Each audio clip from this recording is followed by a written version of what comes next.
How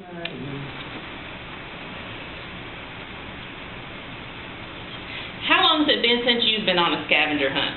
Scavenger hunts have come a long way in recent years. No more is the list that you systematically mark off the items that you find. These outdated searches have been replaced by modern high-tech treasure hunts called geocaching. I'm Carmon and I'm here today to tell you the basic steps to geocaching so that you can go out and begin your own high-tech treasure hunt.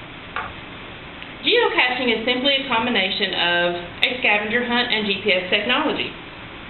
Sometimes called a cache for short, a geocache is basically a hidden container. The information that I'm going to share with you today comes from the experiences that myself and my family have had while geocaching over the past several years. After today, you will all know how to begin geocaching, how to hide a geocache, and how to find a geocache. The first thing that you should do to begin geocaching is to register online for a free basic membership. The official geocaching website is www.geocaching.com. Once you're registered on this site, you'll have access to geocaches worldwide. You can narrow down your search by entering a zip code, and it will give you caches in that area. Once you settle on the caches that you want to find, you will use your GPS device and upload those caches into your GPS device. According to Carmon, who is a leader in GPS technology, a global positioning system, or GPS, is a satellite-based navigation system that was originally intended for military use, but then it was made available for civilian use. GPS works 24 hours a day, in any weather condition, anywhere around the world, and it's free. This is an example of a GPS device that is specifically sponsored by the geocaching community. It's small, handheld, very portable, and easy to use. What you would do is connect this by cable to any computer and upload the coordinates for the caches that you want to search for. Cell phone technology is also advanced to a point that most of us have GPS on our cell phones, and this is an alternative way for geocaching. The final thing that you need to begin geocaching is what I like to refer to as a cache bag. It's a good idea to have everything that you need on hand when you go geocaching. I would recommend a writing utensil to sign your logs, hand sanitizer, batteries for your GPS device, as well as trinkets if you choose to use those. Now that you know how to begin geocaching, it's time to find a geocache. Using your GPS device and the cache coordinates that you chose, navigate to your geocache. Now from experience, your GPS device is not going to take you to S marks the spot. You're going to have to search high and low for your geocache. From experience, we've seen them under rocks, in trees, we've found them on light poles. They can be anywhere. The possibilities are endless.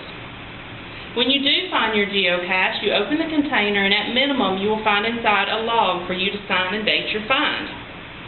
Some caches also include small trinkets.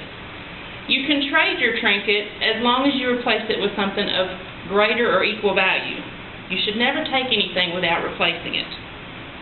The last thing you should do is put all contents back inside and close your container. It is very important that you replace your container at the exact location that you found it. This is so that others may find the cache at the given coordinates. According to geocaching.com, there are over 2.5 million caches hidden worldwide. So not only is this a scavenger hunt for you to go find things, somebody has to hide them as well. Anyone can hide a cache, as long as you're able to maintain it. A cache needs to contain at minimum the log for cachers to sign. It's up to you whether you choose to put trinkets in your cache. It's also up to you what size your container will be. I've seen very small match containers, I've seen ammo cans, and I've seen large containers. Those possibilities are endless as well.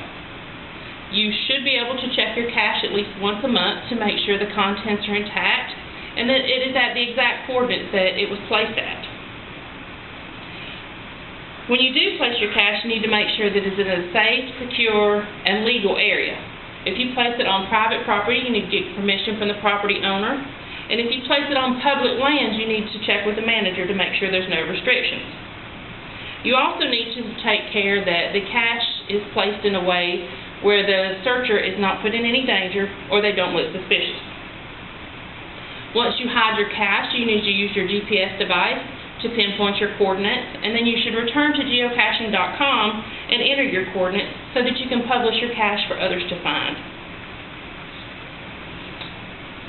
In review today, we have learned about a new high-tech treasure hunt called geocaching. We know what we need to get started in geocaching, how to find a geocache, and how to hide a geocache. The next time you decide to do a scavenger hunt, will you choose to go high-tech and give geocaching a try?